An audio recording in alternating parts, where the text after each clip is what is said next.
medicine to sleep, but otherwise okay. If I don't sleep well, then I'm tired during the day. But this is life, no? Yes, yes, yes. So on the whole, it's okay now. Okay, okay. Bhante, how's Shantavana doing? All good there? Shantavana is doing okay. They have to start working on this meditation hall, but due to the weather, they have not started. Now it becomes clear next week, so I hope they will bring the material, and finally, after so much delay, they will start working. Okay, but the ground is ready for it to go up. You did the foundation. Pardon? You did the foundation already. The ground is good for the meditation hall to go on top. Okay, now it's the ground is there, but it has been there for a year or so.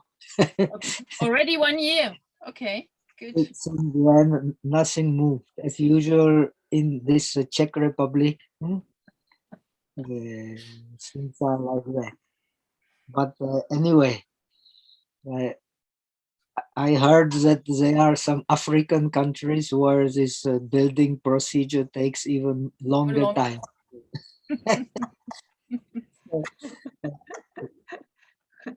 That's very true. And how is everybody? How's Yaroslav? And Oh, everybody seems to be okay. Everybody, we had a wave of COVID. Almost all the all people around who come here, they got it, and I transferred it to my sister and also to others. So, but now it's okay. okay. So you have no side effects? You're fine with the COVID? Yeah, I just explain.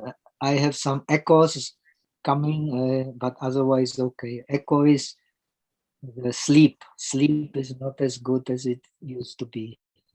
Okay.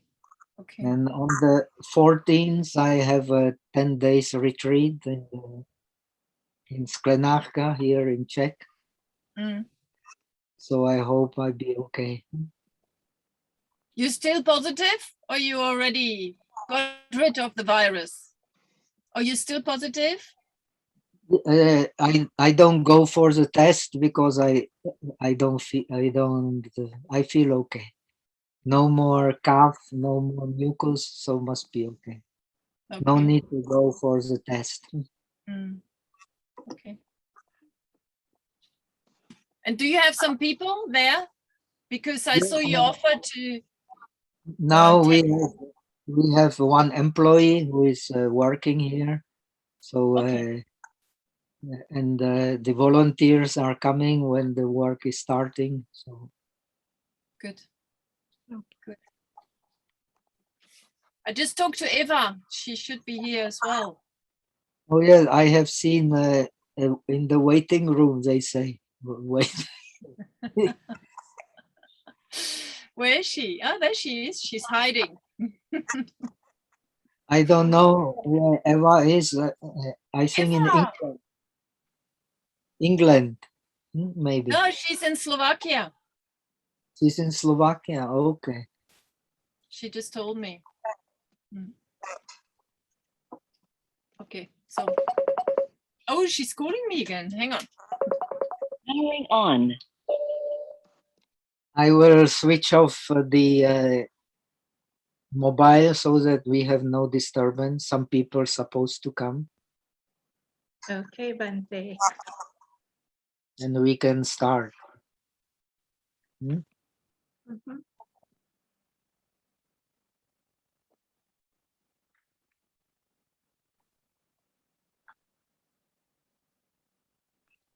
So we are going to start early, Bhante. We start now.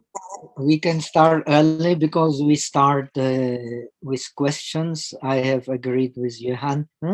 Mhm. So the questions we can start earlier. There is no need to keep the time. Huh? Okay. Okay.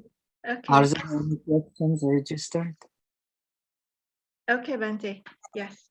Okay, so before we start, let us express our gratitude and also our appreciation to Bhante's kindness and compassion for teaching us the Dharma. So brother and sister in Dharma, let us join our palm and give a bow to Bhante. Okay. Bow to everybody also. Thank you. So since Bhante going to start the session with the question, is there any question that you have for Bhante? Please unmute yourself. I have a question, Bhante. Okay. I have actually 4 questions.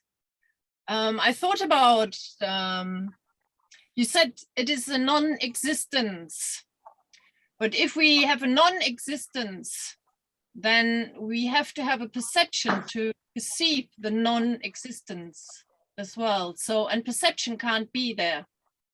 So Okay. this, I will explain. Huh? Actually, Yes. non-existence is neither existence nor non-existence. This is the highest Dharma, which is beyond words, which is unspeakable. And this is the meaning of emptiness.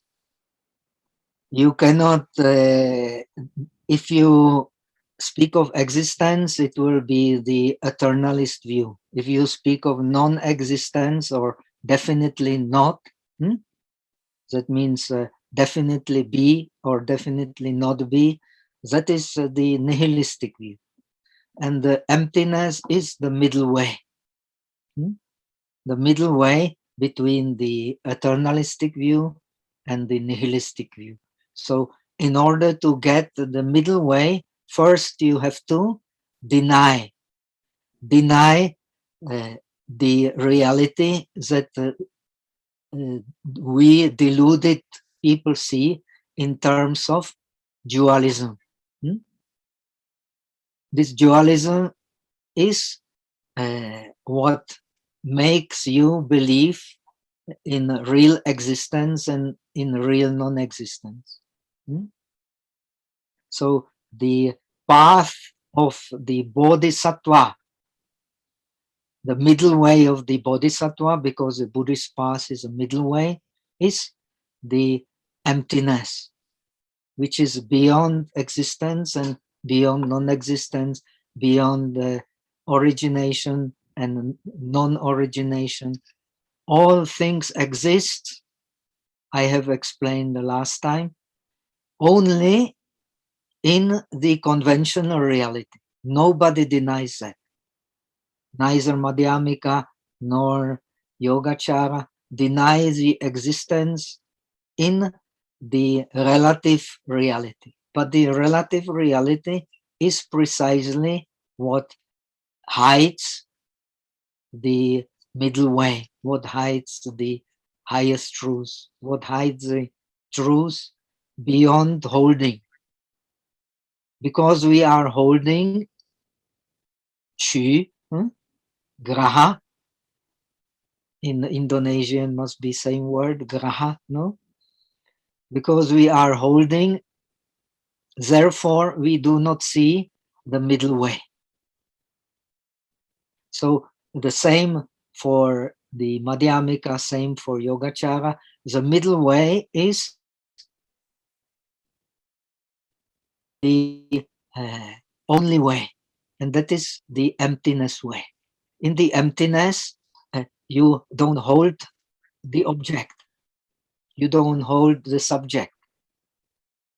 And where you don't hold the object and where you don't hold the subject, you are, so to say, only reflecting the facts as they are.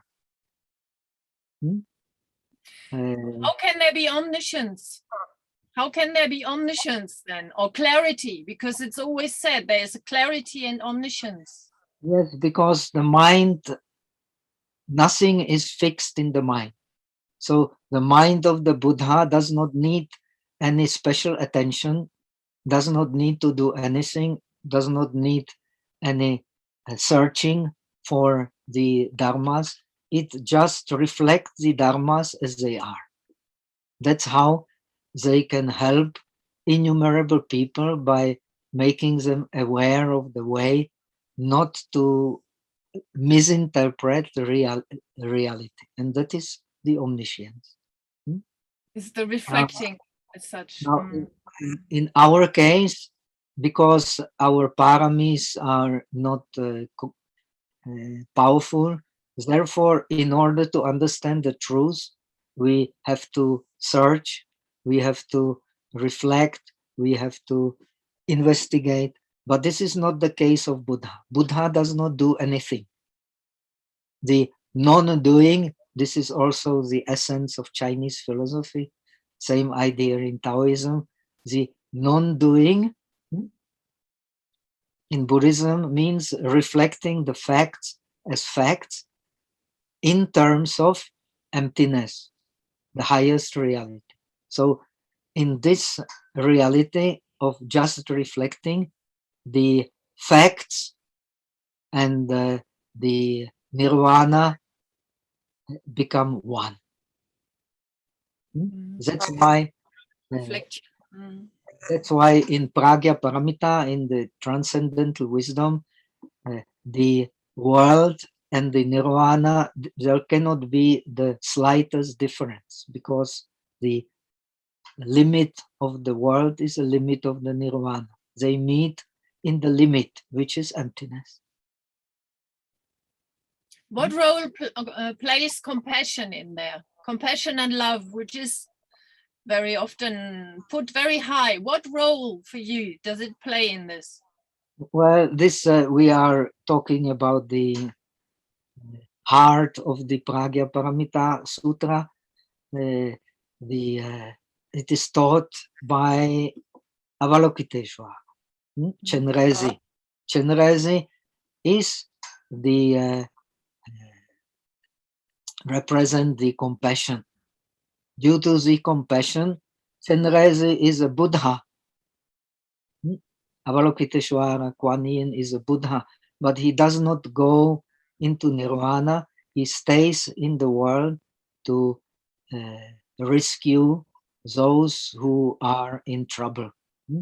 And we are all in trouble because we hold. The holding is to be in trouble. Because of the holding, the fact of emptiness is concealed from us. And because the fact of emptiness is concealed from us, so we are not the Buddhas. So on the way to the Buddha, to being Buddha, what role does compassion play? I mean, yeah, carry on. Due to compassion, you take the bodhicitta vows. You don't liberate yourself, you liberate all beings. You don't liberate only yourself from your own defilements, but you don't separate yourself and all beings. For that, you learn all dharmas that are useful for helping others. This is the job of bodhisattva. And you vow not to go into nirvana unless you have attained the supreme way, which is non-doing. The Prajnaparamita, transcendental wisdom, is non-doing. By doing non-doing, everything is done. So to attain it, actually, is compassion necessary for you? Is the compassion opening you up to not separate yourself from everything else? Is that compassion is the mother of transcendental wisdom. Okay? It's the mother. If there is no mother, there is no son. Okay. And the son of the compassion is the paramis. The bodhisattva practices the paramis not differentiating himself from the other. So what is beneficial for him, he contemplates also if it is beneficial for others. That's why his mind opens to the suffering of others. That's compassion. Okay. If your Thank you. mind is open to the suffering of others, you are a bodhisattva. Then you will not differentiate between your own suffering and the suffering of others. But you are only bodhisattva with the feet made of mud. No,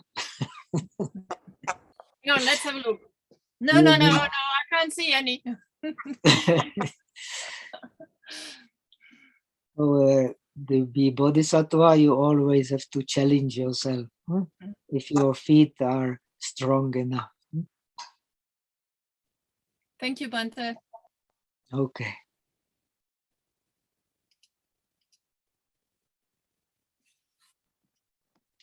Any other questions?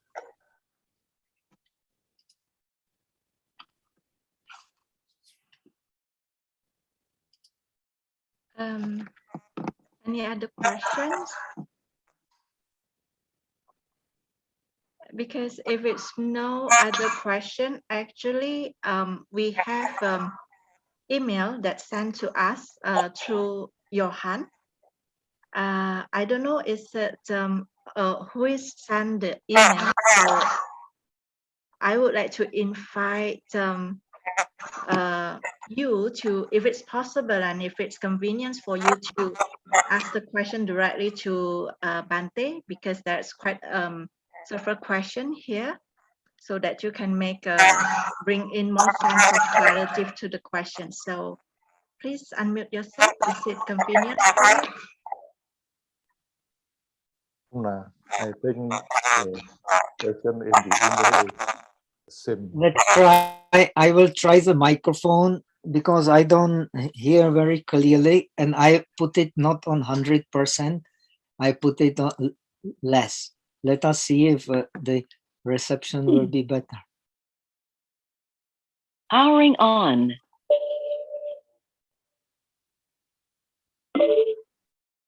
Now, I think it can be better, no? The reception. It's okay, Bhante. Yeah, Una, I think the question email is the same. same Okay. with the one that officially by Jelina. By Jelina. Yeah. Okay, so is there any questions for Bhante?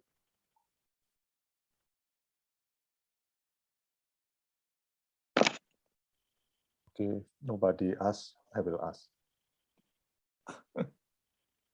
Bhante, my question perhaps not directly related to Prajnaparamita. My question is, I learned from you, especially I learned from your teaching about the samatha, the sravaka. I learned many times from your YouTube and also from your retreat. And one thing that I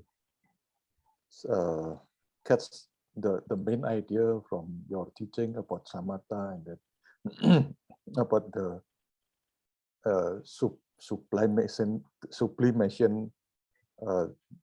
of the practice. We refine the mind, so the practice is almost in my perception is almost like a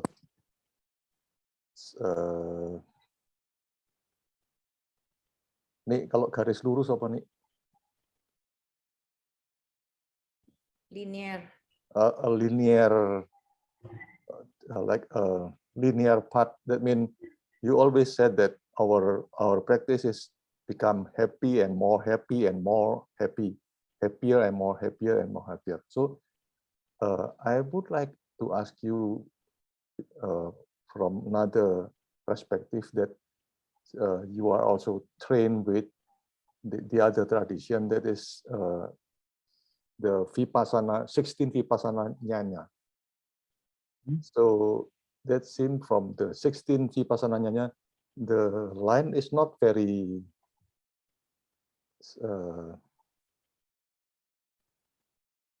apa nih tadi mau cek lurus nih, not very straight, so like a zigzag, because sometimes like a dark night on the soul, something like that. So how we understand these two perspectives, Bhante? Thank you.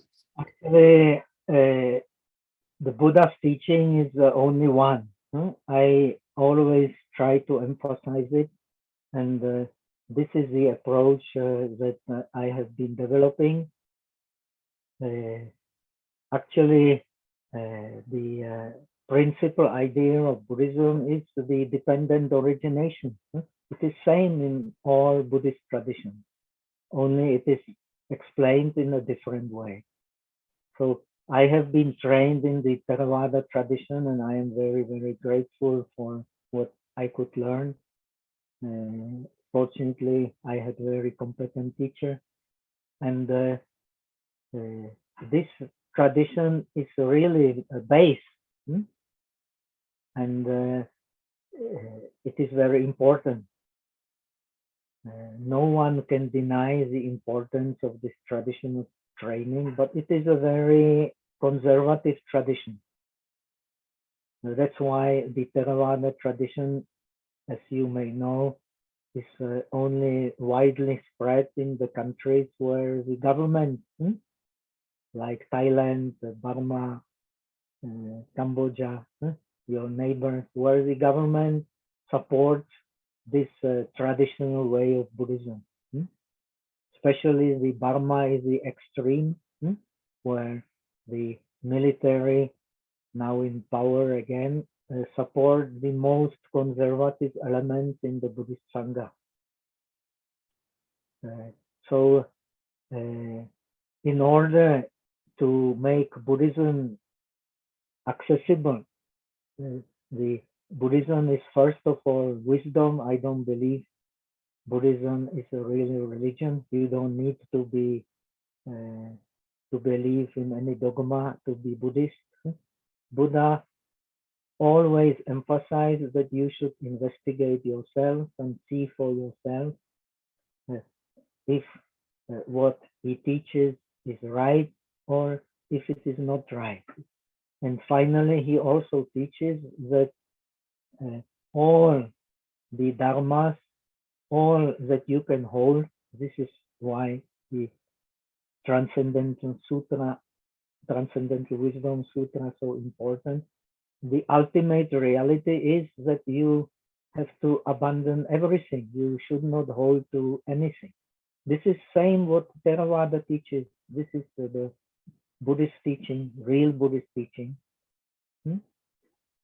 Ultimate reality. In ultimate reality, there is no view or no reality to hold to. That is why it is ultimate reality. So there is no place for dogmatism, and this is what is so attractive in Buddhism. It does not mean that the Buddhists cannot be dogmatic. There are many Buddhists who are dogmatic, but if you understand Buddhism, it does not allow dogmatism at all. There is no venue to allow dogmatism. Dogmatism is a social problem. It is not the Buddhist problem. Buddhism, even in Theravada, same like Mahayana, Tantrayana, leaves no place for dogmatism. And this is the message of Buddha's teachings for today. All the conflicts we find in our society, even with our all modern knowledge, with all modern science, because of our rigidity, we are still conducting wars, and these wars become more and more detrimental because holding to the views. Buddhism teaches that the ultimate, there is no place for any view in the ultimate reality. So now to get into this reality beyond all views, the Theravada uses a very traditional, orthodox, conservative kind of set of dharma, vinaya, based on the society 2000, now almost 600 years ago. But this society does not exist anymore. So it is very important to show the relevance of Buddhist teachings in the terms of the society in which we are living. And I emphasize this training in shamatha because with all the scientific knowledge, the concentration is key to understanding true spirituality. And the samadhi in Indian philosophy, in all except nihilism, all schools of Indian philosophy, or in a way also all schools of important schools of Chinese philosophy, emphasize that the way or the Tao is based on samadhi. This is very important. So due to concentration, we get insight into the reality which is beyond words. And this reality is a true reality.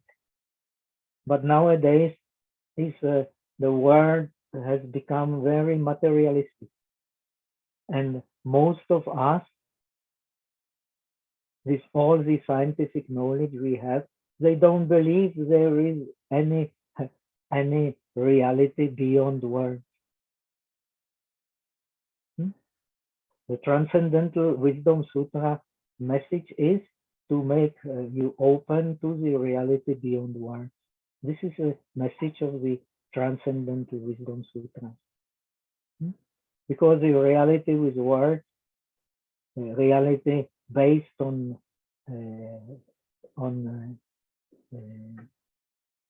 differentiation, will always be limited. However good these differentiations may be, they will always be limited. It does not mean that the differentiations of Theravada are any better than the differentiations of Sarvastivada or the other schools. If you base yourself on differentiations, and differentiations we need, but we need differentiations to go beyond differentiation. This is very important. Differentiations we need, definitely need to go beyond differentiation. So the message of Transcendental Wisdom is that all the differentiations belong to the conventional reality. They cannot apply to the ultimate reality. Even impermanence is a conventional reality. Suffering is conventional reality. Nirvana, when you take it as something which really exists, is also a conventional reality. Whatever exists is, or not exists can only be a conventional reality. Whatever you have access to hold is conventional reality. So even the Theravada Sutra says the same thing. what is the difference between the vidha, between the one with knowledge, and between the ignorant man? The one with knowledge, the ya chaloke samutyo nata upeti vidha. The man of knowledge, he uses the language of the world, he uses the conventions of the world, but na upeti, but he does not appropriate it as being his own. He does not hold to it. And that is freedom. We all live in the conventional world. We have to adopt to the conventional world. We have no other way. Everything is fixed on the conventional level. But Buddhism is there to guide us to use it as the wise people in the world use it when it makes sense and logic and is reasonable, but not to hold to it. And this is best explained in the Transcendental Wisdom Sutra. You deny existence of anything you can hold to. Then you reveal the true existence, the dependent origination, which means the emptiness. For Yogacara, this emptiness does not need any base. For the Madhyamika, emptiness does not need any base. For the Yogacara, this emptiness must be revealed by mind. The mind is the base for this emptiness. So you can interpret this Heart Sutra from these 2 points of view. If mind is the base for emptiness, then by understanding mind, this is the only way to enter the emptiness, enter the non-duality. Because the mind, the duality comes from the mind. And in the state of samadhi, you can actually observe it.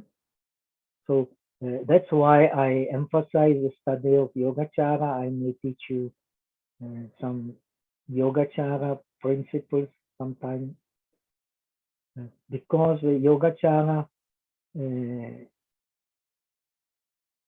explains how step by step one can, through the study of samadhi, one can come to the understanding of the mind and the non-dual nature of the mind. Finally, this alaya is also only skillful means, because nothing can be established. But it is the most skillful means one can have in order to get the personal experience of emptiness.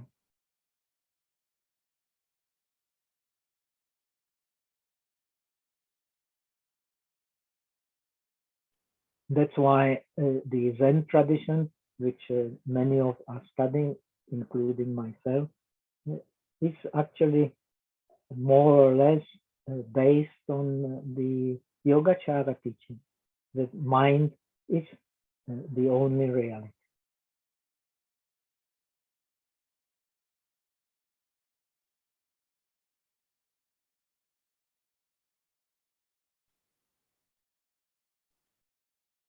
Okay,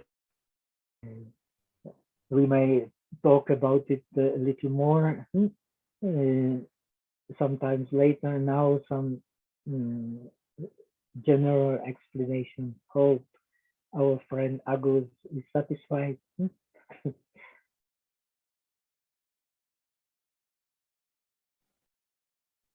Yes, Bhante. Thank you very much, Bhante. Any other questions? Una should ask some question. We have Eva here who has a question. Eva, can you unmute yourself? If I it doesn't have a microphone. Oh, Doesn't- okay. So I will read the questions that she asked. So she put it in chat. So the question that she asked Bhante is, are the senses organ, for example, the eyes, ears, etc., based in the mind, or is it just the impression, experience of different elements which arise upon this body manifest in the mind? Actually, according to Buddhism, also according to Abhidharma, the eyes, the real eye is the sensitivity in the eye. The sensitivity in the eye is only the small part of the eye, but its function is the most important. The others, they are just supporting. And the sensitivity of the eye is created by karma. The karma is, of course, created by the mind. You cannot have eyes without functional eyes without having the mind. Such a thing does not exist. This is also explained in Abhidharma, like Atasalini, explains very clearly that the base for eyes, for seeing, for physical eyes, is the mind. So when you study the Abhidharma in the process of visual consciousness, there has to come also moments of mental consciousness. Otherwise, you cannot decide what object you see.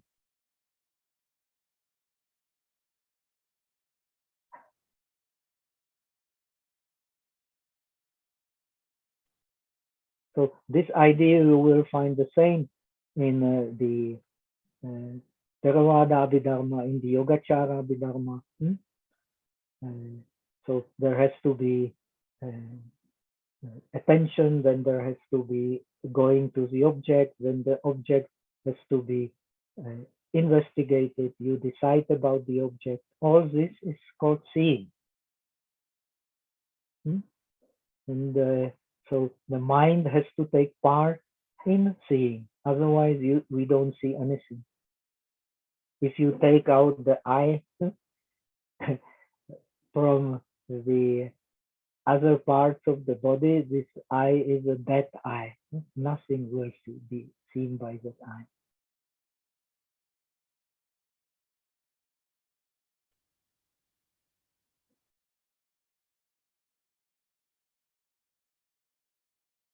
Okay, so we have decided the eye seeing is based on karma. Now, some of us are born with very sharp eyes, and they don't need spectacles until whole life, even when they're 18, 90 years old. Some of us, even as a children, they already have some deficiency in the eye. But of course, and there is the problem of using computer and so on, which also affects the eye. But we are born with some organs sharp, and some of us are born with some organs deficient. We have this from the birth because of karma. And the karma is based on mind, not on anything else.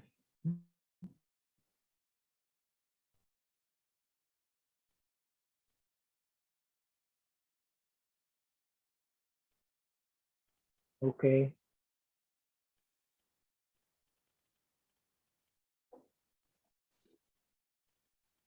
Any other Okay. questions?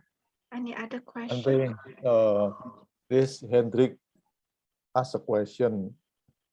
What is the difference Alaya Vinyana with the Bhavanga Citta?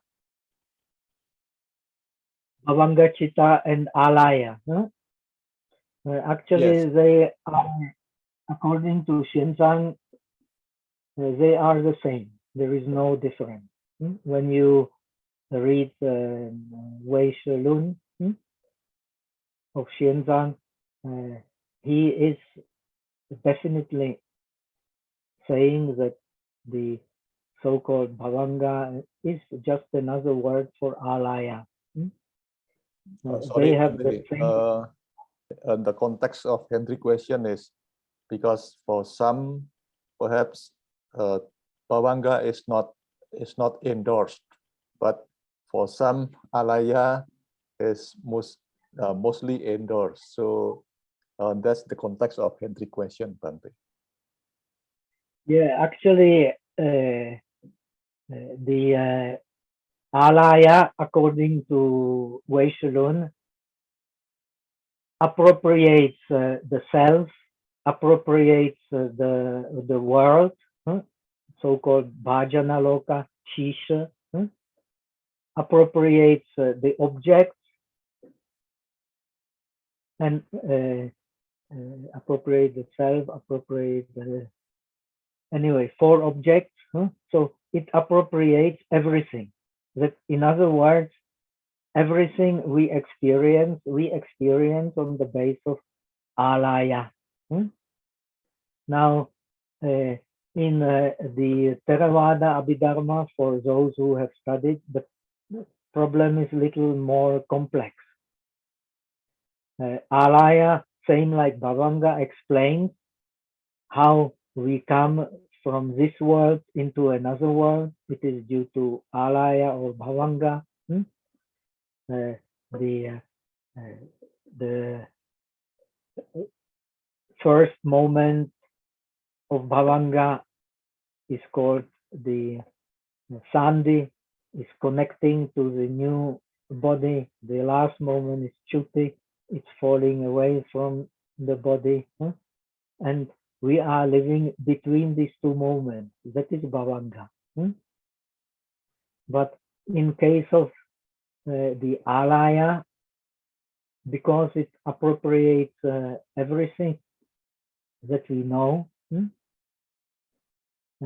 not only our memory of these past lives, but it appropriates everything. So actually everything what the other beings experience of other beings are also in alaya. That means alaya is the Mahayanistic concept that emphasizes that we are connected with everything. We are connected with our predecessor. We are connected with all forms of being. All these forms of being, our evolution, everything is in alaya. So that's why we can remember innumerable births. We can remember the births as the mammoth, or as all kinds of prehistoric animals.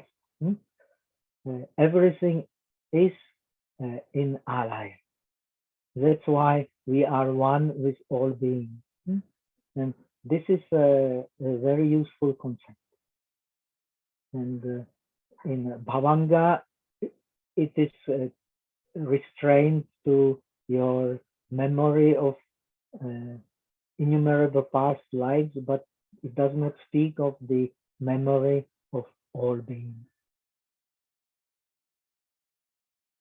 So that's why alaya is connected with the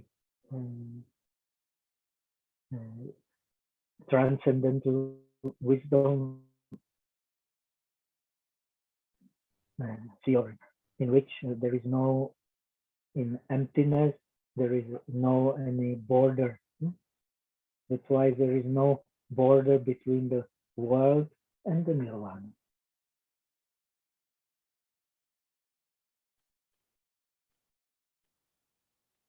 So this is indeed very, very interesting. And as you know, in Yogacara itself, you have many, many different concepts. You have the alaya concept, that means evolution of the world from and our experience from alaya. And you have also like Tashan Chishinlun, like Tantra. You have the evolution from the Buddha nature also. It is also there. So the dependent origination can be based either on the samsaric consciousness or on the nirvanic consciousness.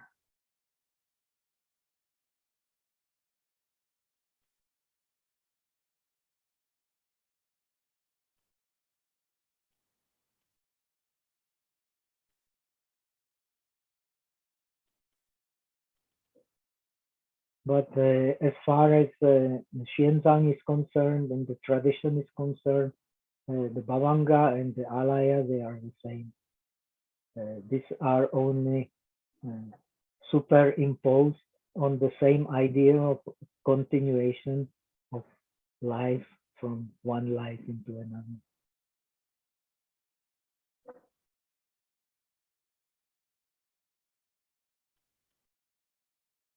Because as you all know, consciousness is impermanent. So how to explain the continuity of consciousness? Now in our text, we will learn today, it is explained by attainment, prapti. But in Theravada, it is explained by Bhavanga.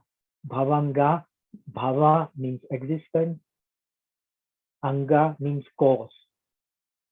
Bhavanga explains the cause of existence. The cause of existence is the mind which dwells. Alaya means exactly mind which dwells, or literally stick. In Sanskrit, the root li means to stick. Because our mind sticks to the subject and object, we are having alaya. So we dwell in the world. So we are like a bhavanga, same concept. We have causes from going from the death to a new birth. In the early Buddhism, this cause is ignorance, but with Mahayana comes a different concept. For a bodhisattva, it is not anymore ignorance, it is the vows to save all beings, which are based not on ignorance, but on deeper understanding. So you see how Buddhism can change. This is so wonderful about Buddhism, because nothing is fixed. It can change according to the need of the time. Buddhism also has changed in its history according to the need of the time.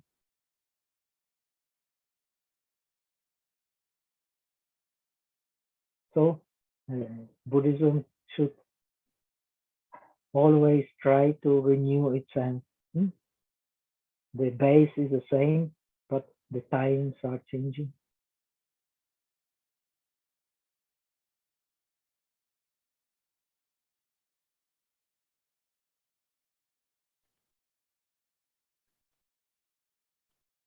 Okay. So Any other Bhante, questions? yeah, so Bhante, so with your latest explanation, is that explain that that's why the Bhavanga previously have negative tone, or even some will say this useless or wasting time to stay in Bhavanga, and then You cannot say negative, but anyway, the process of birth in Buddhism, as taught by the Agamas, is based on ignorance. We are born due to ignorance. That's why dependent origination starts with ignorance. Because of ignorance, we are born And when we are born, we create the samskara, which brings us, uh, uh, we are born due to samskaras in the previous life, which are due to ignorance. And in this life, we are born due to karma, which is based on holding to the sensation. So we will talk now. Next topic, we have the dependent origination. The dependent origination, you can, as Visuddhimagga explains, you can start from beginning to the end, you can start from end to the beginning, and you can start from the middle, which is sensations, to the end, or from the middle to the beginning. So 4 ways to tackle the dependent origination. But to understand dependent origination, you should know 3 lives. This is the unique feature that is taught in the Theravada tradition. You have to investigate your previous life to understand how you were born, and you have to investigate the next life.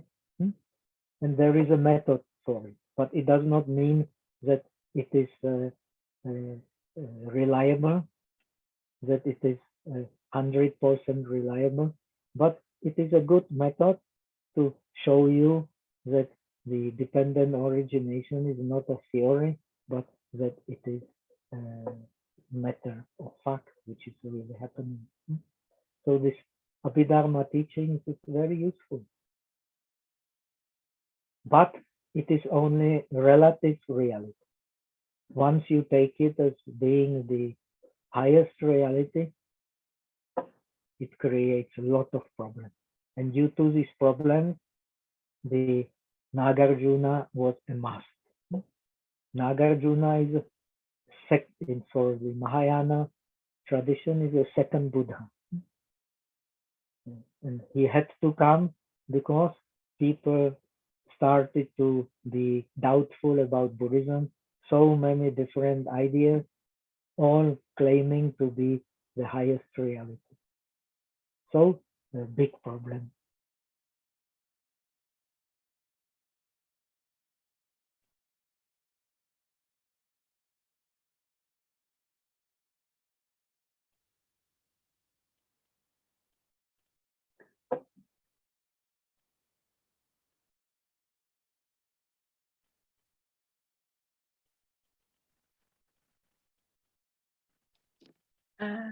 So Bhante, would you take another questions, Bhante?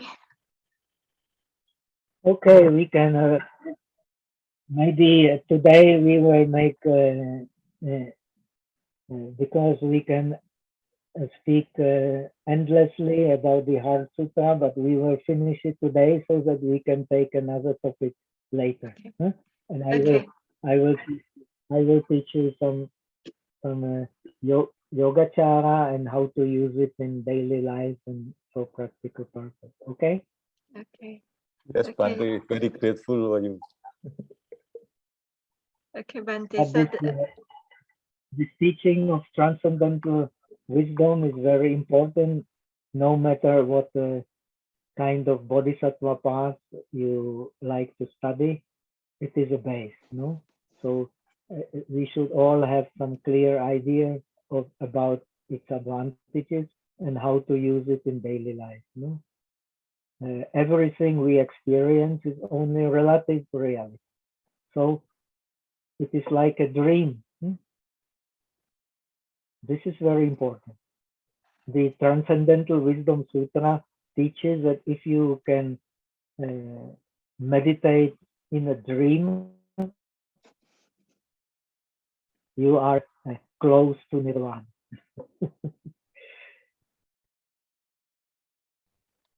Why? Because this, once you experience the highest reality, this relative reality based on differentiation appears like a dream. And this is the greatness of Transcendental Wisdom Sutra. This is a practical aspect of Transcendental Wisdom Sutra.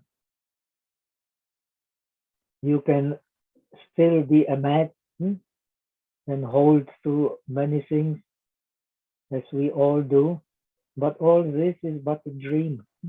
So this is very important to see clearly.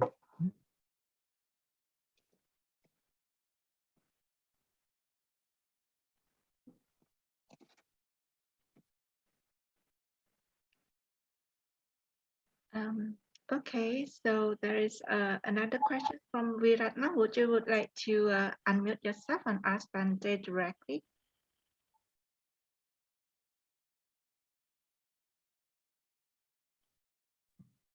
I don't know. I thought Bhante is going to continue with the text. Is it time for question yet? Pardon? Please ask. Don't be shy. Bhante, actually this question triggered by my son. My son asked me, he said he learned from the school that Buddha is not born again. He understands that sentient beings, us that are not enlightened, are still born in the 31 realms, right? So he asked me, so if Buddha is not born again, then where is the Buddha? And since before this, Bhante explained about the Alaya Vijnana and Bhavanga Citta. So my question is, in the case of Arahat and Buddha, what happened to the Alaya Vijnana and Bhavanga Citta? It goes beyond death. But to go beyond death does not mean not to be here. This is a mystery. That's why Buddha never replied this question. This is one of the 14 questions that Buddha refused to reply. He kept silent because you can never explain. If you explain like he went to something, then he will believe that this something really exists. We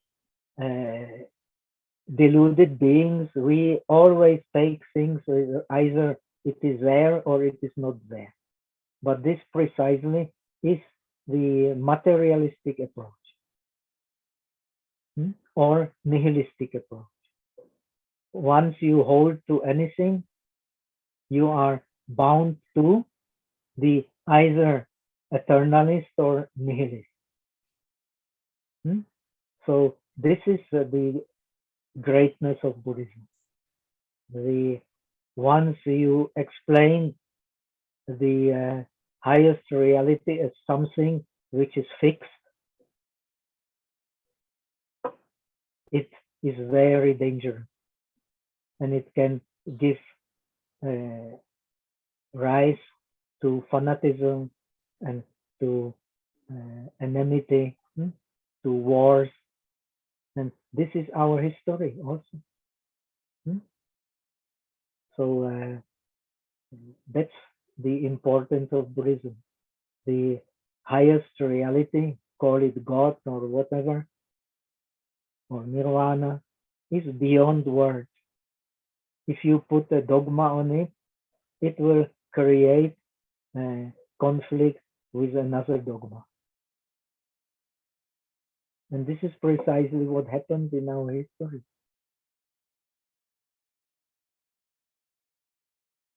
So the truth, you learn transcendental wisdom to know that the truth is no dogma. Because you don't hold to anything, you can understand emptiness. And emptiness is Buddha. Buddha is emptiness. And the Buddha is emptiness, and the world is also emptiness. So the Buddha and the world, according to transcendental wisdom, is one. But we deluded beings, we don't see the world as it is. So we always hold, grasp. And that's how we create conflict inside and outside. And this conflicts inside and outside is due to holding. And this is accumulation. This is arising. And due to that, the result is suffering. Buddhism is very simple. But we always need to have something we hold to.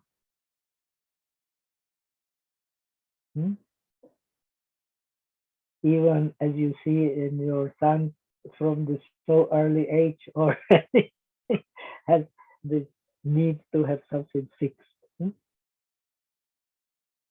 But when before starting to speak, he did not have this.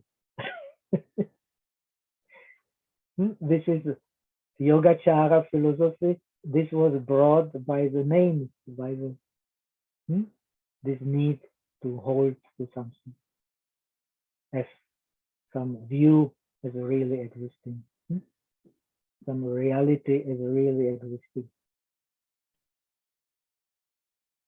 This happens start to is word, but the reality is beyond word. Please explain to your son. Okay. Okay, thank you, Bhante. It will be very difficult task. Yeah, you have to use skillful means. That is the Mahayana. You want to be a bodhisattva, you have to use skillful means. Also with children, with adults, according to each and everybody.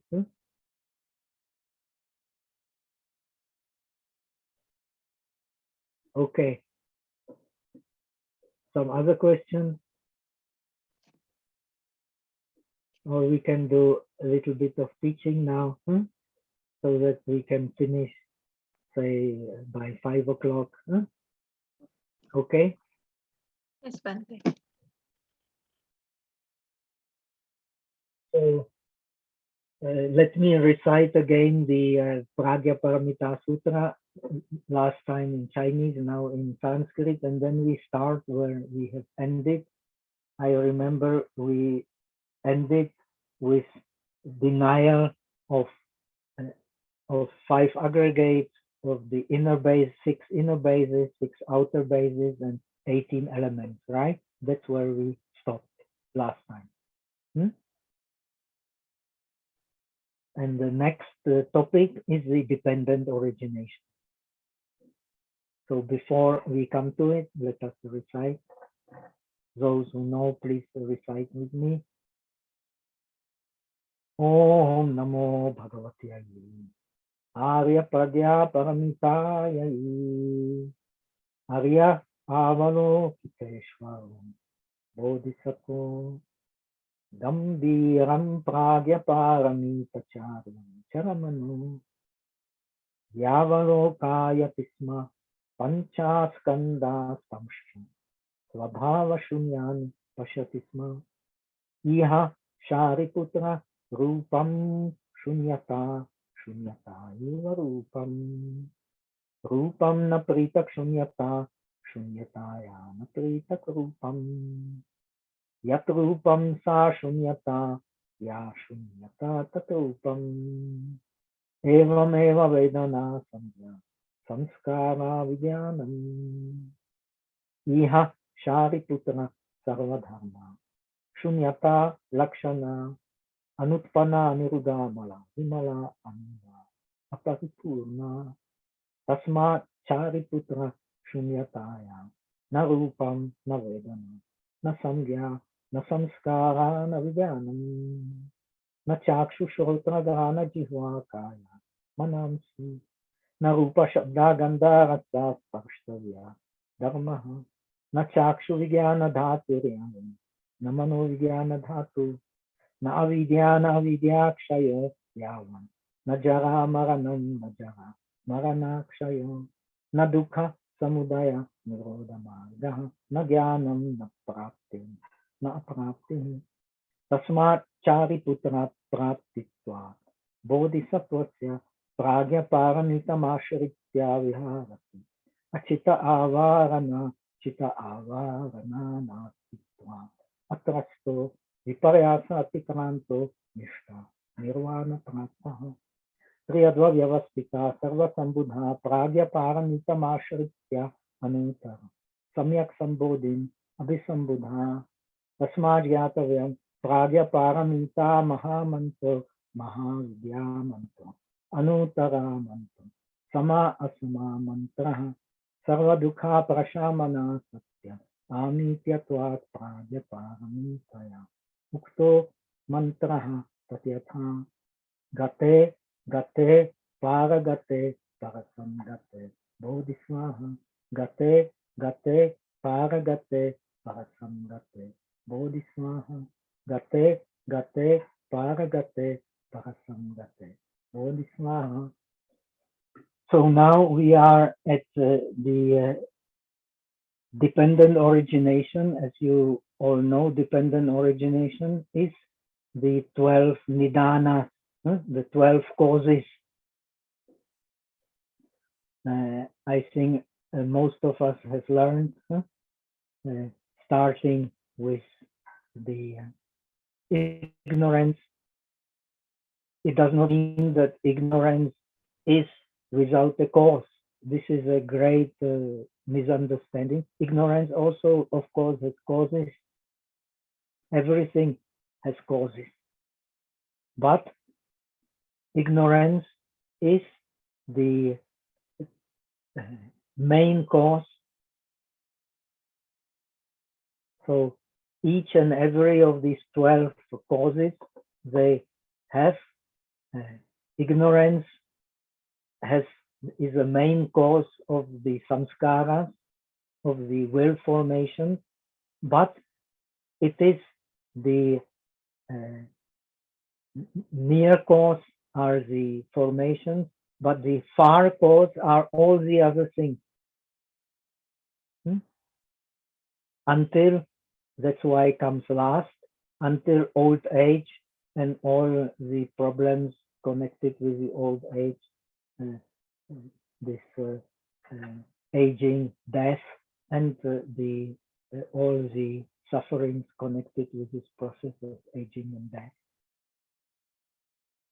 So all he only gives the first cause, which is the direct cause of the next one or the near cause of the next one, will formation, and he gives the last cause, aging and death, which is the far causes, and starting with consciousness and so on. These are the far causes of ignorance. All the dependent origination explains suffering, but also explains the way away from suffering. The suffering is caused. We don't want to talk in detail. It would take a long time, but suffering is caused to two things: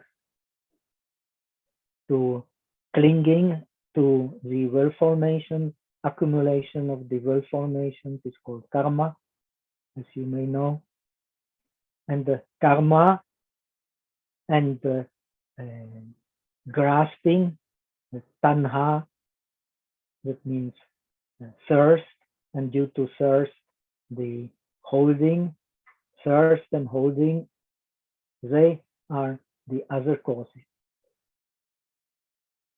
So we are reborn, we are in the process of being reborn and dying because of these causes, because of accumulation of the will formations, which is karma, and because to thirst and grasping. Thirst and grasping to what? To the sensation. So sensations are in the middle. We accumulate karma in the past existences and in present existence due to holding to the sensation. The sensations, they are what decides our differentiation, the mind. The samsaric mind is based on the differentiations of the sensation. what we like, what we don't like, what we want, what we don't want. And our life is in samsara is determined by this. This is what determines our karma, what we want, what we don't want, what we want to see, what we don't want to see, what we want to learn, what we don't want to learn, what we like to do, what we don't like to do.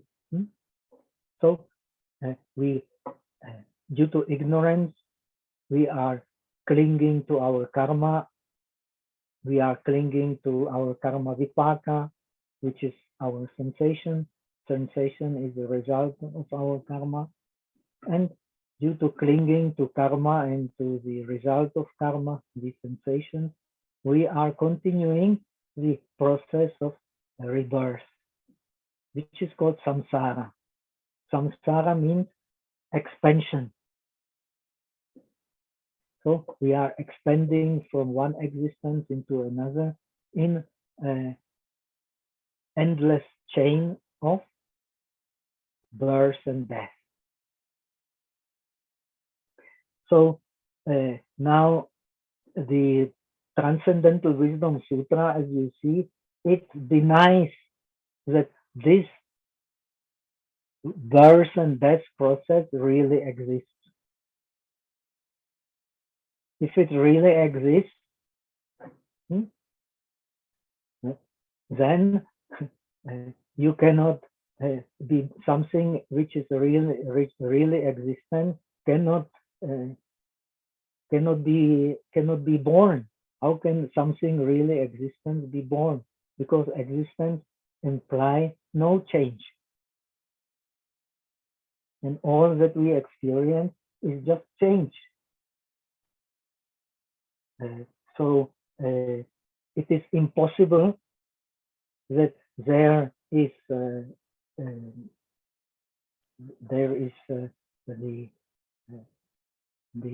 process of being born and the process of decay without there being emptiness, which denies the existence and non-existence. This is very important to understand. So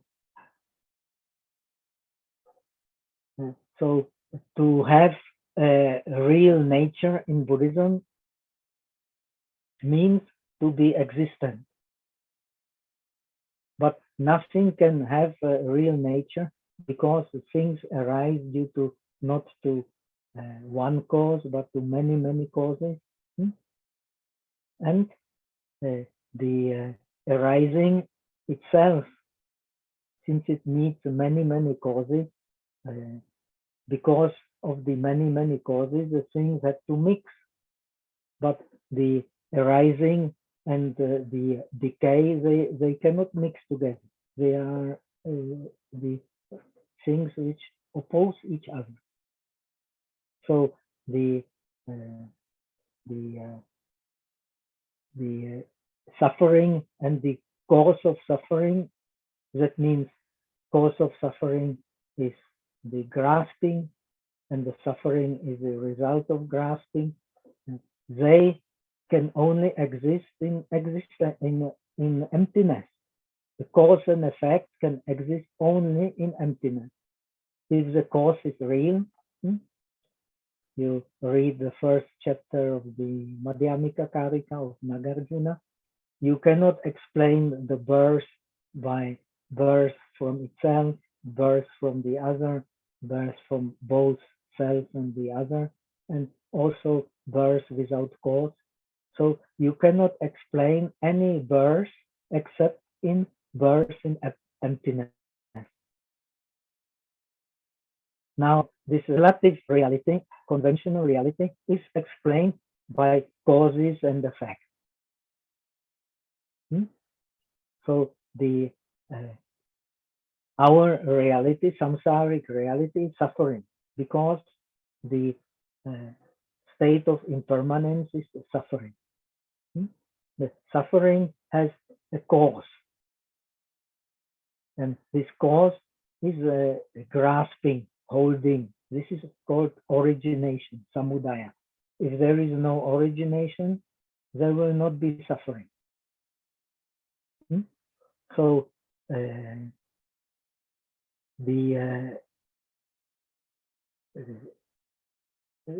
whole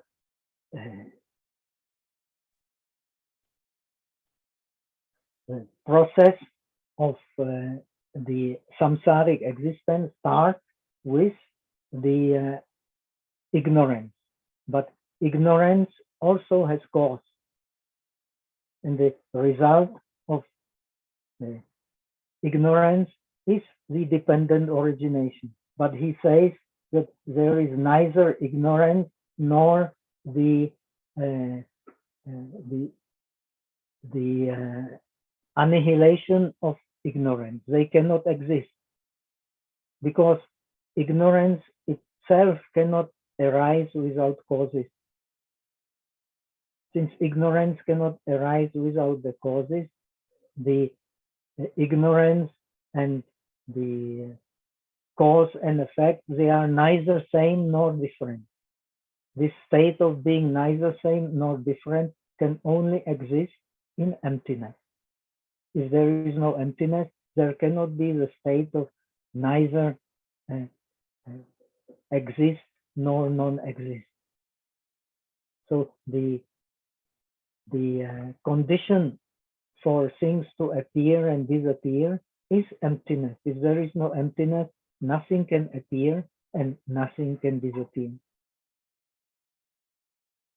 And the beginning of the dependent origination, the beginning of the samsaric existence, beginning of suffering, has a cause.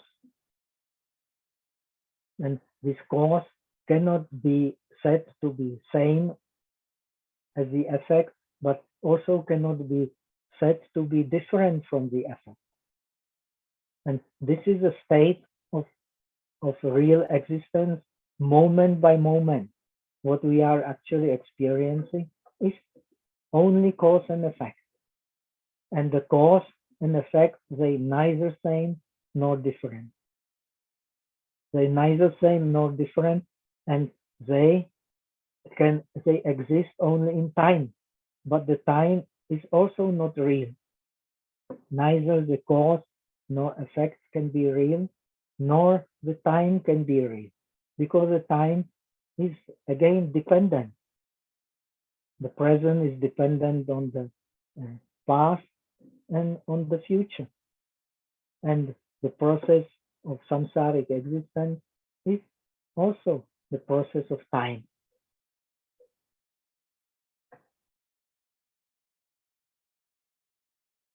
So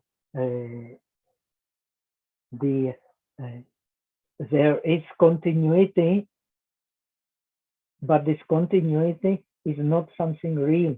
You cannot establish continuity because the continuity is established on the previous moment and on the next moment. And they cannot be fixed in any way. So in the highest reality and the Prajnaparamita teaching, the Bodhisattva teaching, the Mahayana teaching, is the teaching of seeing reality from the point of view of fruit, from the point of view of effect. The teaching of the Agamas is seeing reality from the point of view of cause. But the point of view of cause and the point of view of effect cannot be separated. And this is the importance of the transcendental wisdom. So the continuity is there, but only in the relative reality. Impermanence is there, but only in the relative reality. Impermanence is something you cannot establish. Suffering, eo ipso, must also be something you cannot establish. If you establish suffering, then you cannot establish the cause of suffering. If you establish the cause of suffering, you cannot establish the suffering. Because that which exists must exist in relation to other many causes, mixing with many causes. Mixing in with many causes means existing in emptiness. This is very important to understand.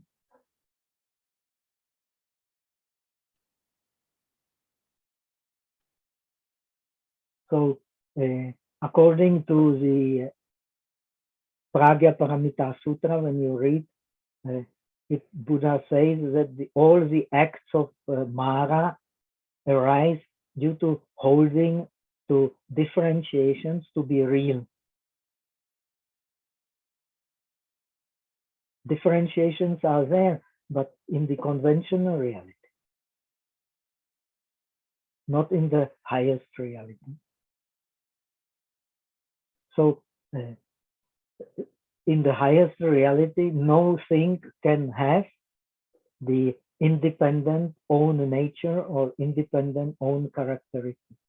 Its characteristics are always related to the whole.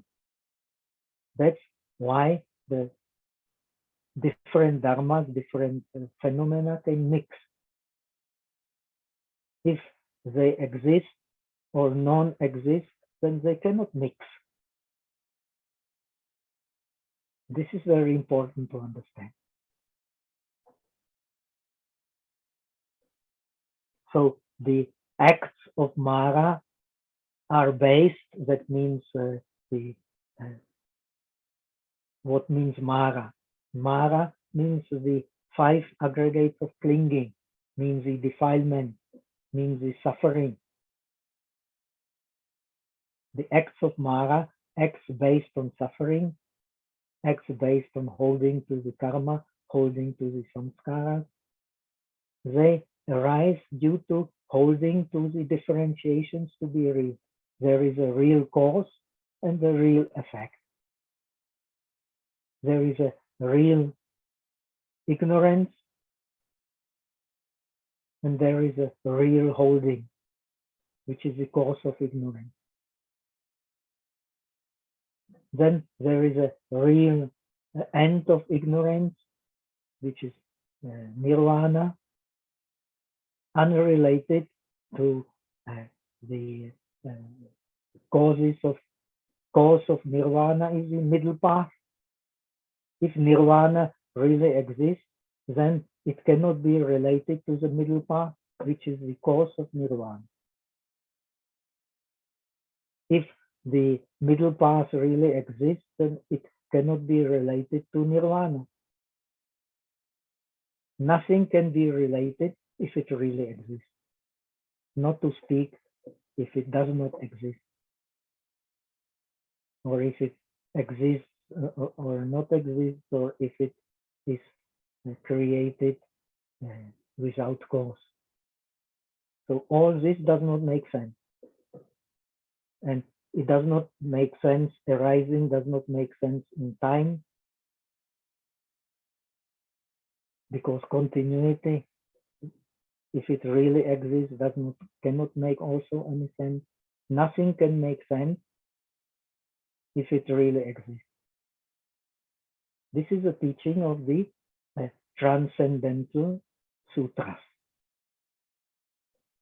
viewing the reality from the point of view of the highest reality. Highest reality is the effect of the past.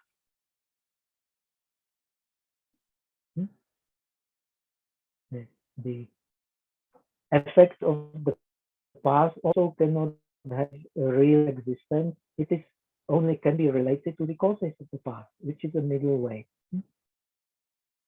Now we have the similar situation with the in this dependent origination. There is no aging, there is no death, but there is also no cessation of aging and cessation of the death. The same idea.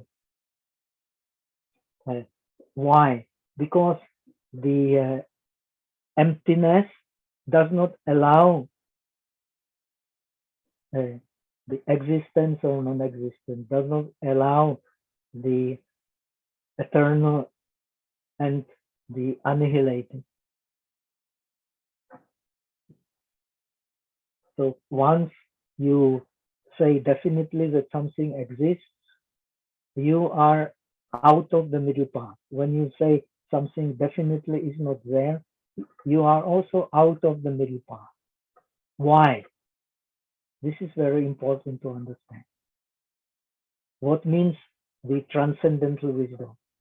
You don't impose something on reality that is called samaropa. Samaropa, very wonderful word. Very wonderful word. Sam means together. Aropa means to impose. So you impose something on reality when you have the view that something really exists. If you have the view that something really does not exist, that it's non-existent, it's fixed, then you have apavada. Apavada means the denial of the real state of things.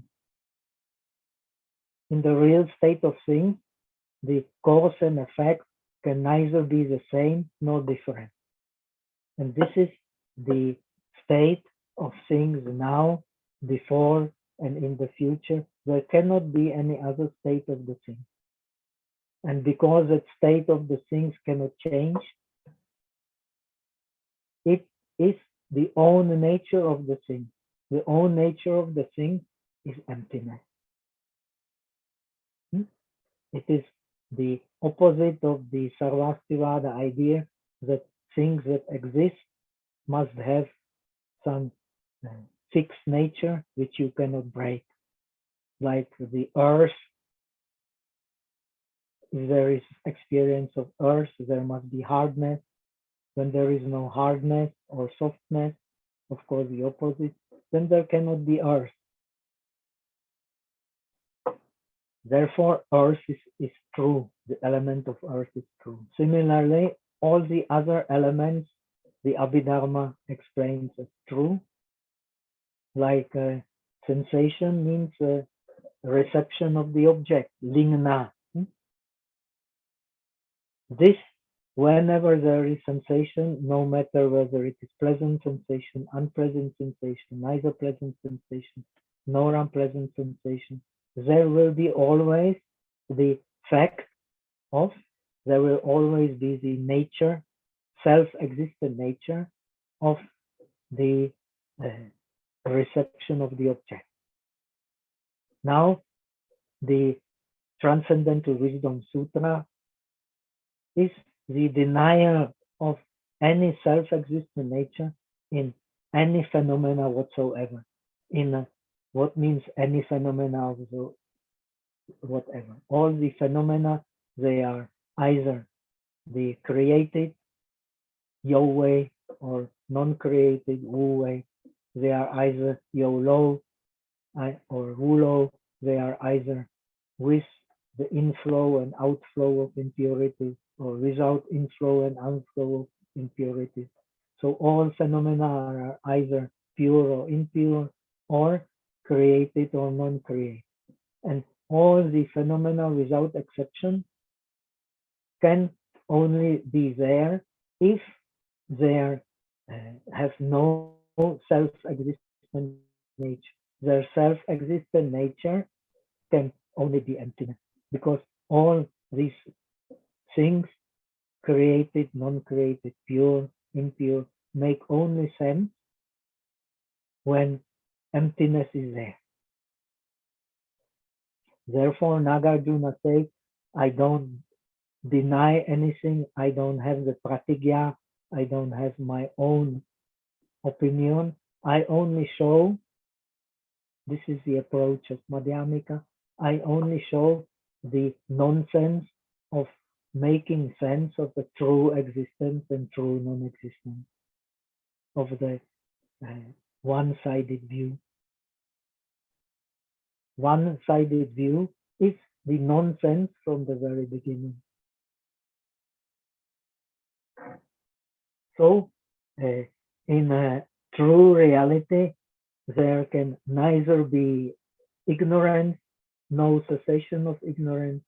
In the true reality, which is emptiness, there can neither be aging, death, and all the suffering arising from them. Why? Because no thing and all things arise in dependent origination. That which arises in dependent origination cannot have self-existent nature. So this is very important. This is a difference between the Bodhisattva path and the Shravaka path. The Shravaka path is based on the correct differentiation. The Mahayana path recognizes correct differentiation, but they are only skillful means to lead you to emptiness. If they lead you to emptiness, they are correct differentiation. If they don't lead you to emptiness, they don't make sense, because the reality can only make sense in emptiness. So this is the very practical and important aspect of the Transcendental Wisdom Sutra. It does not mean that Transcendental Wisdom Sutras are against the correct differentiation, but they exist only in the relative reality. They cannot exist in the highest reality. If you establish something in the highest reality, you are out of the highest reality. So everything that is established is, Prajnaparamita Sutras teach, is established by names, by concepts. In the highest reality, nothing is established. Everything that is established by names. According to the Yogacara, these names have no characteristic whatsoever. So the Yogacara, due to this, recognizes three kinds of reality: the relative reality, highest reality, and the non-existent reality of the names. The Madhyamika, you don't need any reality, any three realities. Two realities is enough. Why make another differentiation? Because in the highest reality, there is no exception to the rule. Everything is empty.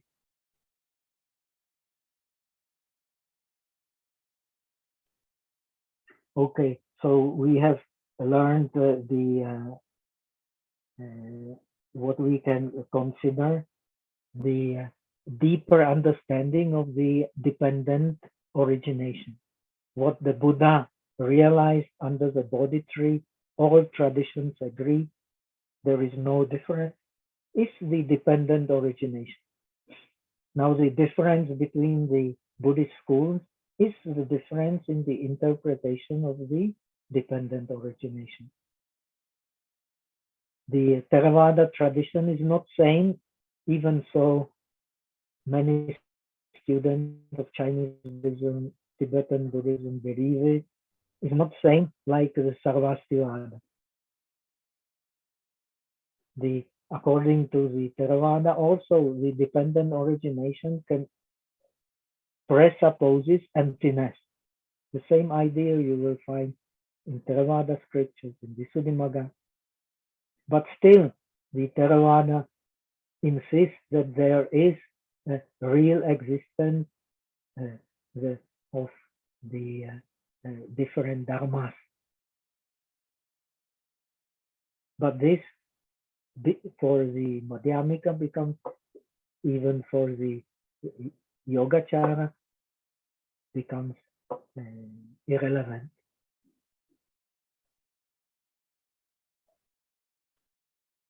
So that much about the dependent origination. We won't explain more. So all this process of dependent origination based on karma, based on clinging, means that karma also cannot stay, cannot exist. Karma can only exist in emptiness.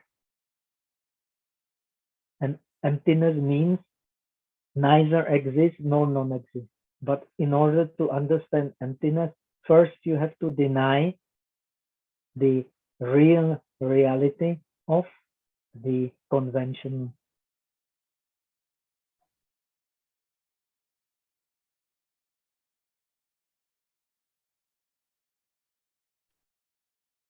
So the conventional is not that nirvana makes the conventional like a dream, but the conventional is a dream from the very beginning. This is a transcendental wisdom sutra wisdom.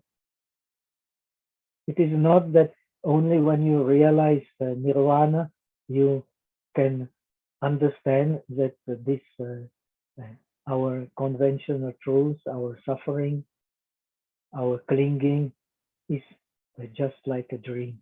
From the very beginning, it is always just like a dream. So this is the importance of the Transcendental Wisdom Sutra. You don't need to be an enlightened person to contemplate everything happening in a dream.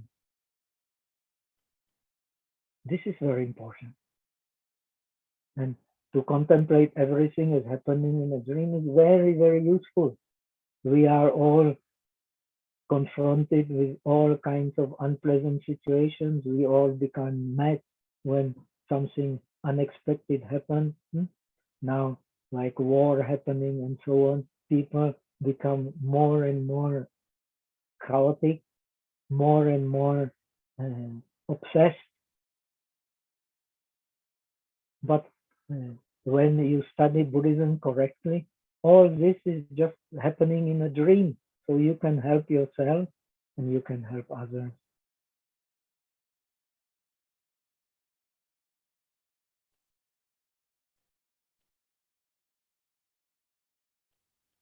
So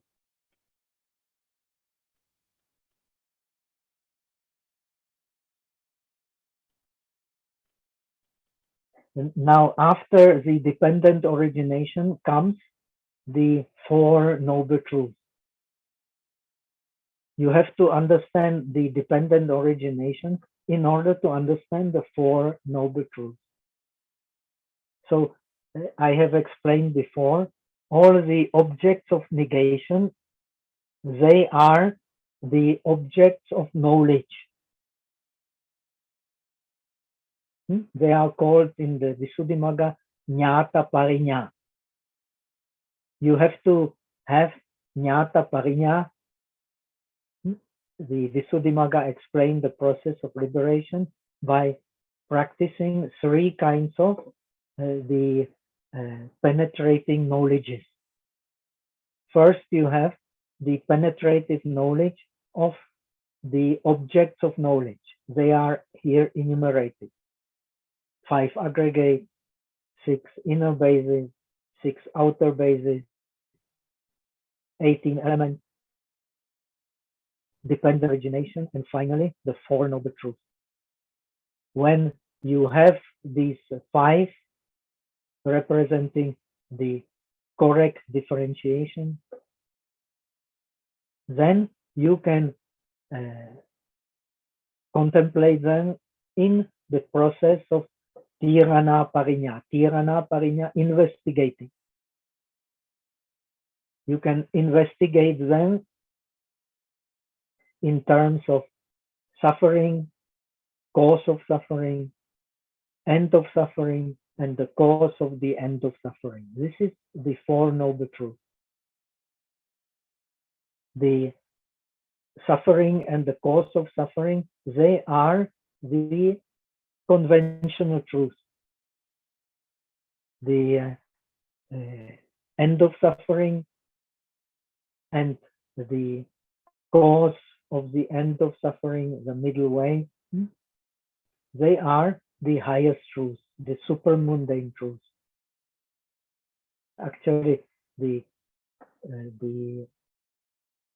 middle way is still the worldly truth, but it is a worldly truth without blemish. Only the worldly truth without blemish can lead you to the super mundane truth, which is nirvana. Now, all these things, all these divisions, all these differentiations, they are correct differentiations. Nobody doubts about it. But they are only conventional truths. They cannot be the highest truth. If they are the highest truth,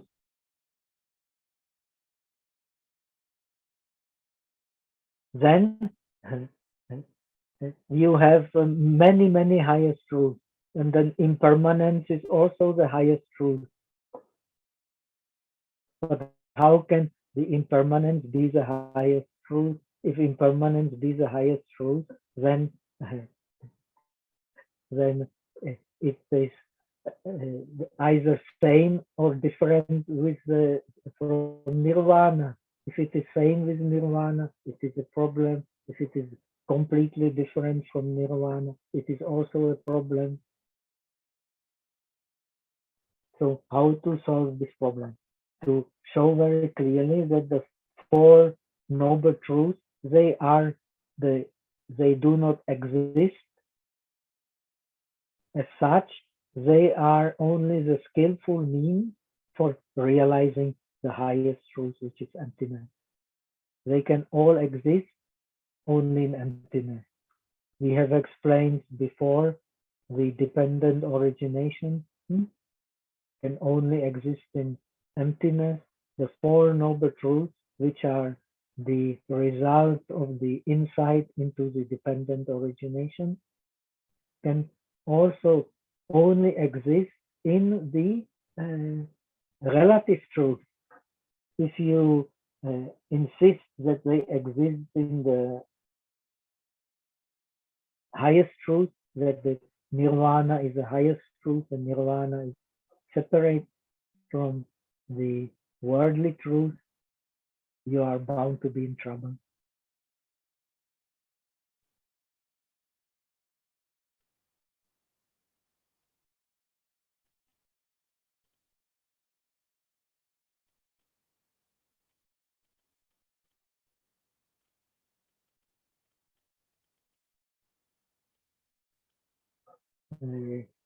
Why?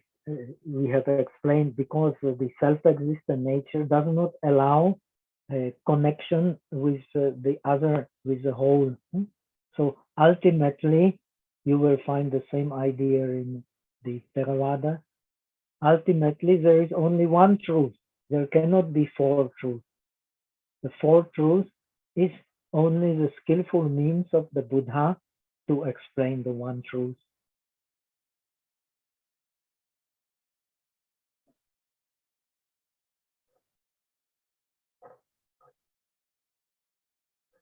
So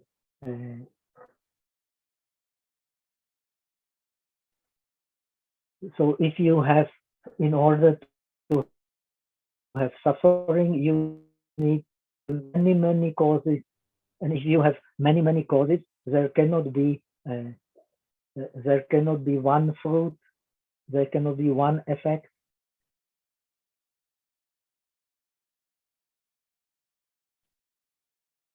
So by self-existent nature of something, you cannot explain the processes as they are happening in the reality. In the reality, we are experiencing, when you experience the middle path, you are experiencing the Four Noble Truths at the same time. But if you start to differentiate, you cannot experience the Four Noble Truths at the same time. It is impossible. Only when you are in the middle way, which is emptiness, then you can experience the Four Noble Truths at the same time. You experience the suffering, the cause of suffering, the end of suffering, direct experience of nirvana, and the cause of suffering, which is the middle path. The middle path means the 37 causes of the enlightenment, most important, the 8 causes of the past. The 8 causes of the past in a worldly consciousness, which is differentiating consciousness, cannot exist together. It is impossible.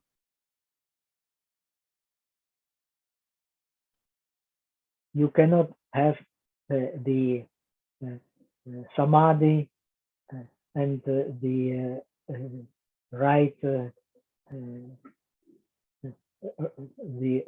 view and right thinking and the right activities at the same time, and the right mindfulness at the same time, and the right effort at the same time. It is impossible. It can only exist in the middle way. In the middle way, many causes exist together, and they can only exist together in emptiness. If there is no emptiness, how can all these causes exist together? And because they exist together, then you can cut off the defilements based on the reality, the highest reality, which is transcendental wisdom, which is the reality of emptiness. So this is very important aspect.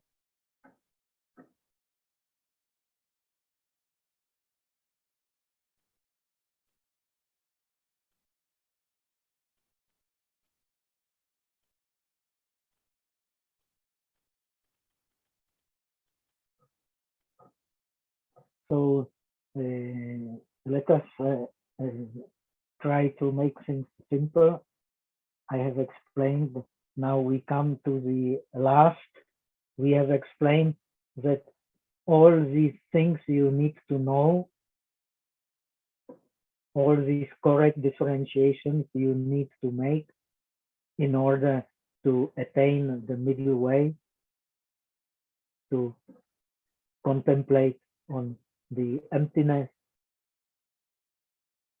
to contemplate correctly on the impermanence as being the only reality in the world, as being the reality of the mind which holds.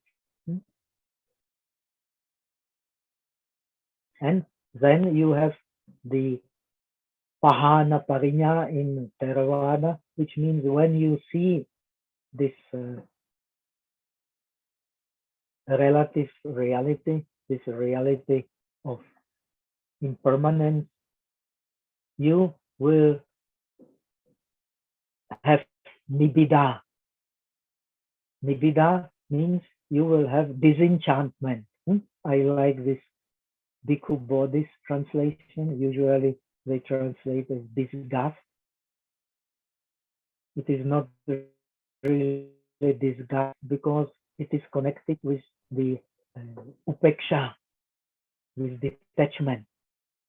How can there be disgust in detachment?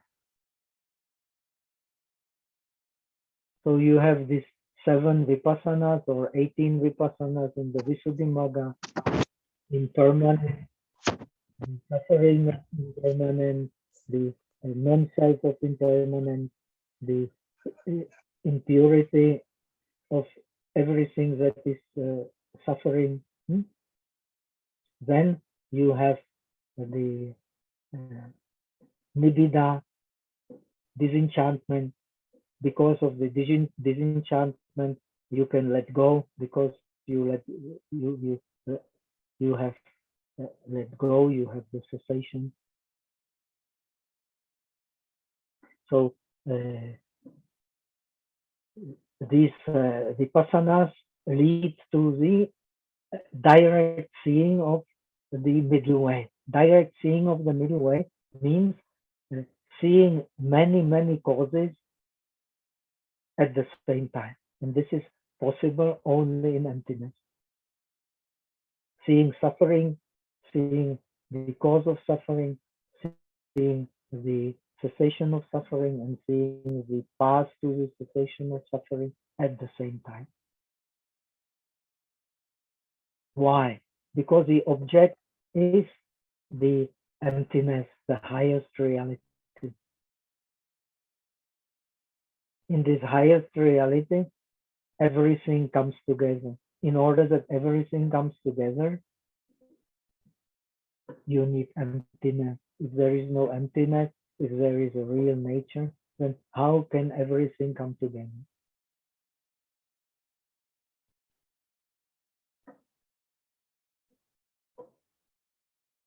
Now there is comes the last part, which is very important, of this objects of knowledge. This comes from the Sarvastivada tradition. You will not have this concept in the Theravada tradition. The concept of prapti and aprapti, of attainment and non-attainment. The Sarvastivada and the Mahayana in the time of Nagarjuna, the Theravada had practically no influence in India. It had little influence in South India, but it was, so to say, practically extinct in the North India. So the critique of Abhidharma, of critique of holding to distinctions as being the absolute truth, is the critique of the Sarvastivada, which was the most important school and which spread Buddhism to Central Asia and also to China. The first missionaries of Buddhism in China who came to Luoyang, you can still see in Pai Mas the stupas of these first arahats who came to teach Buddhism. They were the Sarvastivada. Kumarajiva also had the Sarvastivada training. First teachers, they had all Sarvastivada training. And the many Chinese, even Korean Buddhist monks, they went to India, especially to Kashmir, which was the most important place to study meditation and Buddhism. So the critique of the Transcendental Wisdom Sutra is based on the Sarvastivada idea. And Prapti and Aprapti is a Sarvastivada idea. The Prapti explains that something remains in consciousness which has a continuity. And it remains in consciousness because of the phenomena they call Prapti. So in order to put this phenomena into Abhidharma, which they believe like Theravada, that the phenomena of Abhidharma really exist, they made a special category of Abhidharma. Theravada, you have only 4 categories: the Rupa, the form, the mind, mental factors, and Nirvana. In the Sarvastivada, you have the fifth category, which is called the Chitta Viprayukta Samskara, the formations which are separated from the mind, like impermanence. You cannot explain impermanence without this category. So these, they are neither mind, they are not but they are special categories due to which you can explain things. So they explain continuity based on this prapti. Prapti means that something remains in consciousness and is not lost.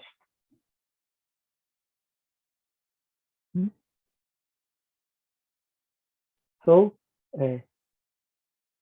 in Chinese, they translate as Chen-Qiu, something Chen-Qiu不会是不会忘记. It remains in consciousness because it has this quality of prapti, of being attained. So in this prapti explains the continuity. We have seen that in highest reality there cannot be continuity. So this prapti is just a name, nothing else. And not to speak about aprapti, that which is not prapti. The opposite of prapti is aprapti. If something you have in the consciousness and you completely forget it, it is not anymore there, then it is aprapti. If you put something into consciousness, like you take some rules of the Vinaya and you take them seriously, so it will become part of your consciousness. You cannot lose it. If you have attained some jhana, if you have attained the path, the first fruit, second fruit, this all explained by prapti. These things remain in your consciousness and they have continuity. If they have power, if it is based on powerful karma, then it will remain in this consciousness for many, many lives. Suppose you kill your parents, it will remain in consciousness for many, many lives. If you have attained jhana, if you have attained the highest reality, first fruit, second fruit, it will also remain in the consciousness due to this factor of the prapti, Chen-Qiu. So in the highest reality, there cannot be either attainment or non-attainment, because there is no real continuity. The continuity belongs to the conventional reality.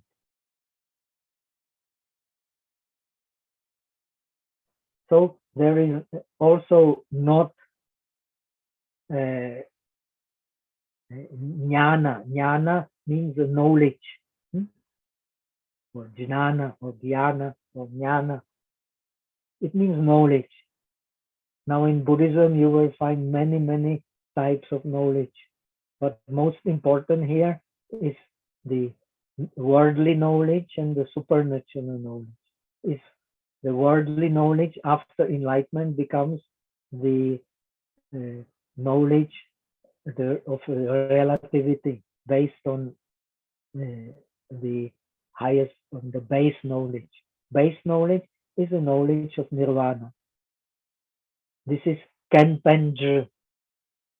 Beside the Kenpenje, the base knowledge, you have Hotaje, which means knowledge after you have attained the base knowledge, knowledge of nirvana.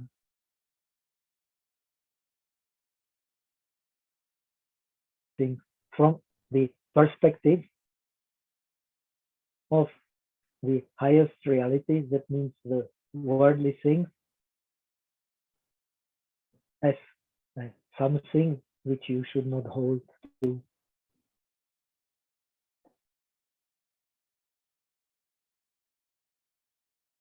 And so unless you have the direct experience of nirvana, you will hold to the things as real. The suffering is real. The defilements are real. So what is advantage of having a body? The suffering is there, but it is not real. The defilements are there, but they are not real.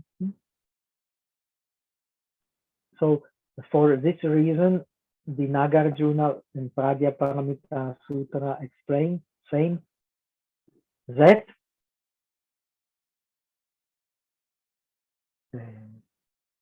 the real,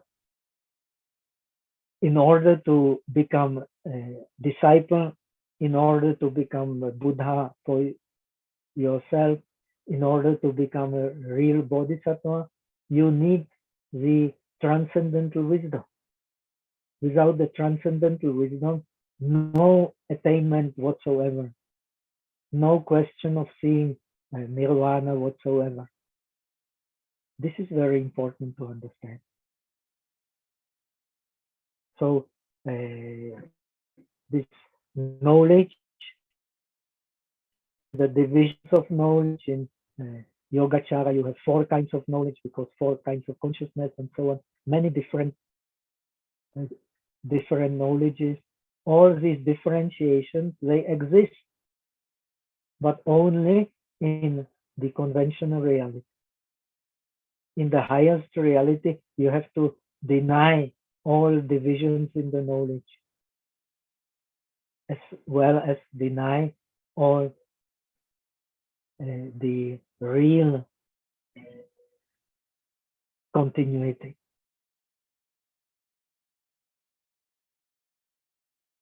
So, so in the highest reality, there is neither knowledge, no divisions in this knowledge, or something existing, nor the attainment explaining continuity. So there is no real continuity, and there is also no real non-continuity, because the emptiness is beyond the concept of real existence and real non-existence. We have explained it. I hope it is clear. So we can go to the last passage. We have explained the objects of knowledge. Now the last passage. Very wonderful logic, because all these objects of knowledge, they have no real existence. They can only exist in relative existence, in relativity.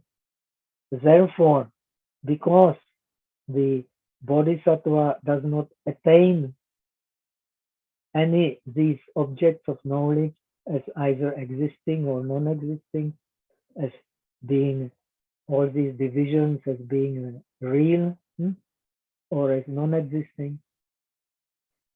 So because of the Prajnaparamita, he has nothing to attain. This is a wonder of the Wu way. In the highest reality, everything is done because it is the reality of the effect, not of the cause. And the reality of the effect must be always be there because it is never being created. The emptiness has never been created. If it is created, it will not be emptiness.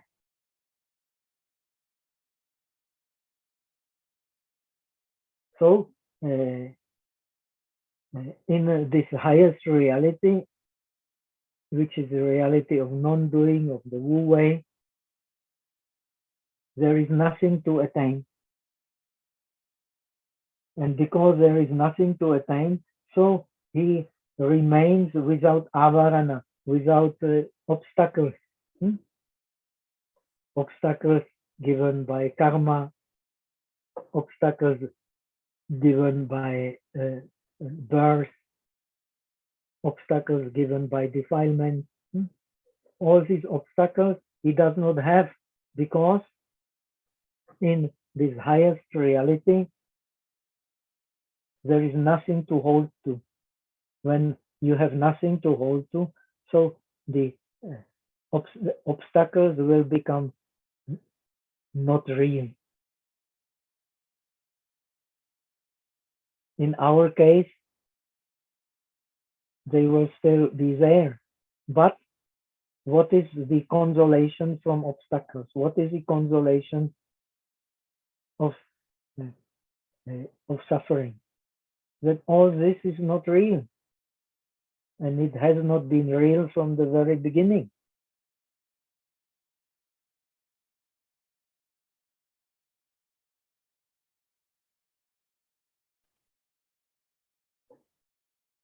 So because he does not dwell anywhere, the synonym of Buddha in Buddhism, in Theravada Buddhism, you have it also, Anoka. Oka means house. The Buddha or Arahat, Arahat is also a Buddha, is someone who is Anoka. He has no house, no dwelling. Having no dwelling, you have no obstacle. The Mara, death, cannot get hold of you. The death can only get hold of you when you dwell somewhere. But no dwelling, no death.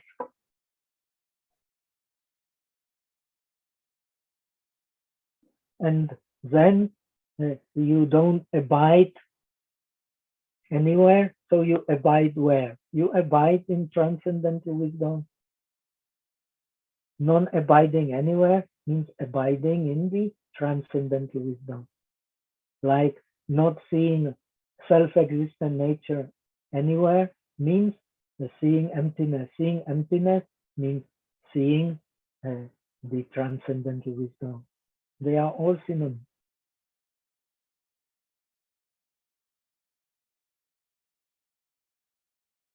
And he is the Viparyasa Atikranto. He has surpassed, he has gone beyond all the perversions of the mind, and the perversion of the views, and the perversion of the perception. What is the perversion of the mind? What is the perversion of views? What is the perversion of perception? 3 kinds of perversion due to 4 kinds of distortion.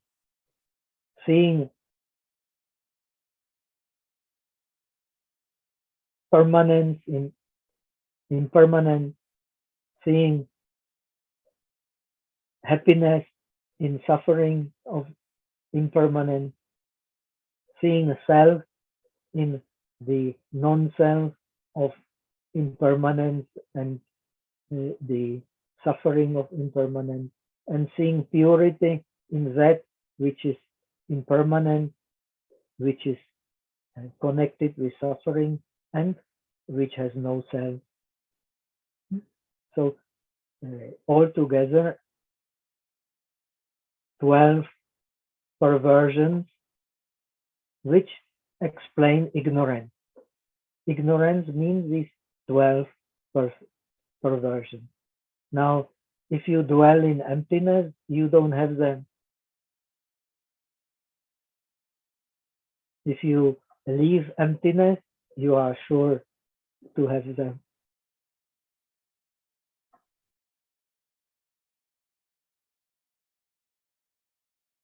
So, because of this,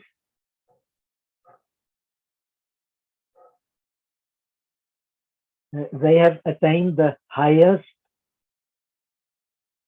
Anuttara Samyak, that is realization together with all beings.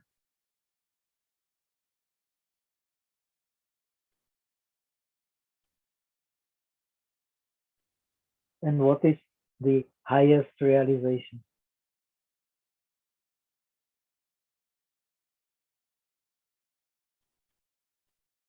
here the Nagarjuna explains very clearly, Zhu, Yin, Yan, Shen, Fa, or the phenomena born in dependent origination, Wo Shuo Qi Shi Kong. I explain they are emptiness. They themselves are emptiness.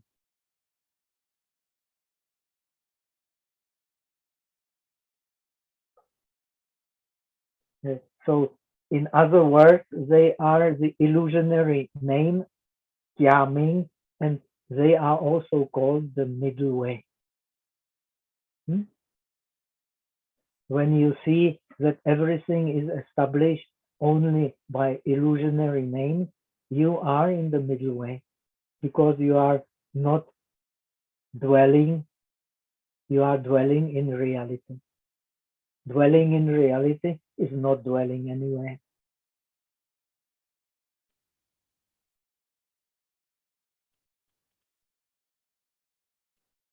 So this dwelling in reality means Arya Dharma Sthiti. It means the noble dwelling in the element of the Dharma. The element of the Dharma is nothing else but the synonym of emptiness. And it is the anutpada dharmakshanti. It is the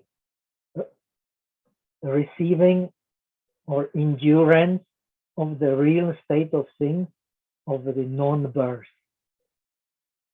In emptiness, nothing is really born and nothing really dies. This is what we have explained. This is very important.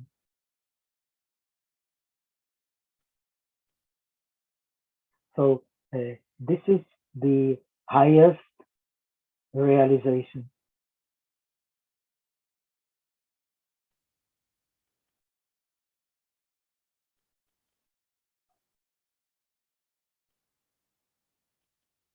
So this emptiness does not allow a real cause and real effect. This is the deepest reality. This is the transcendental wisdom.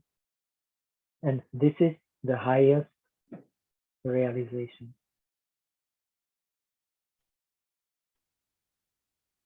Therefore, it is you have to know that this transcendental wisdom is the highest mantra.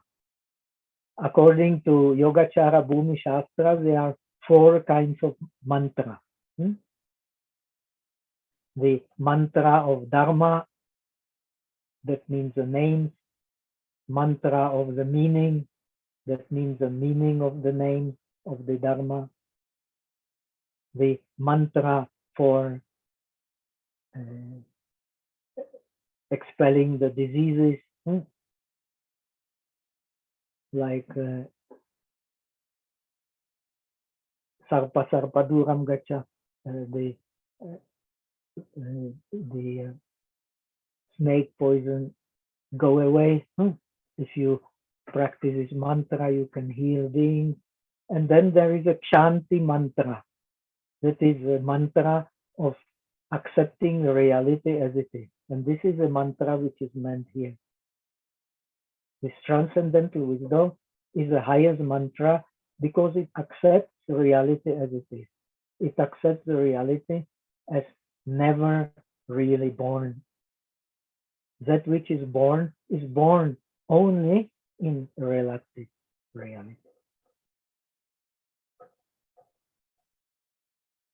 It is the mantra of the great science. The ignorance, avidya, means non-science, and the opposite of non-science is a science. So, vidya, you have avidya, non-science, and the vidya. So this transcendental wisdom is the highest science, which leads you to the highest realization, together with all beings. This mantra cannot be surpassed by any other mantra because it is the mantra of the only reality. There is no other reality. And therefore it cannot be compared to any other mantra. And it is a mantra which really we have started in the beginning, which really removes suffering. It is true. That means it has own nature. Everything else has no own nature. And it cannot be false, because the reality when you experience it can never be false. And therefore we recite this mantra gate gate parasam gate bodhisvaha. We have explained in the beginning, and knowing the end means also knowing the beginning, because the cause and effect cannot be separated. So that much for today.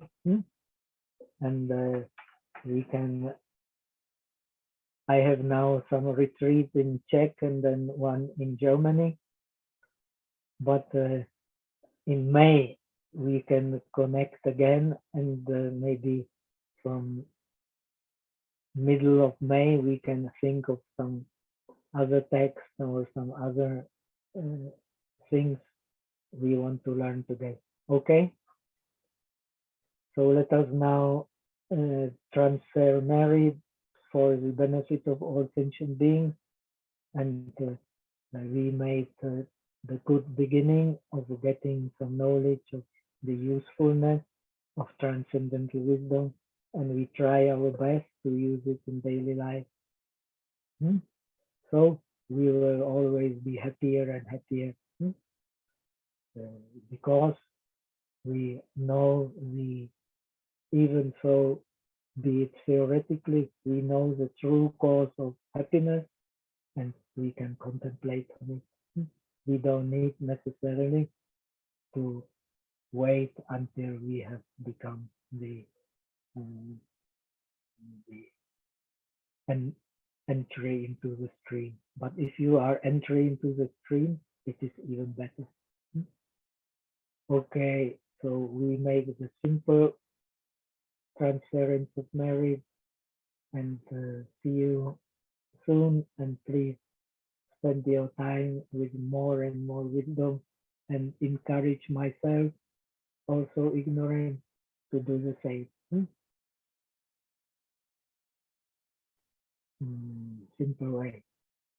愿以此功德普济一切，我等一众生皆共成佛道。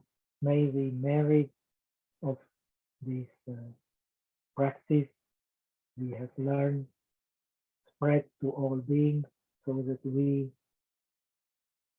together, so that we all attain the state of Buddhahood. Amitabha. Thank you very much. And Thank you, Bhante. hope we all benefit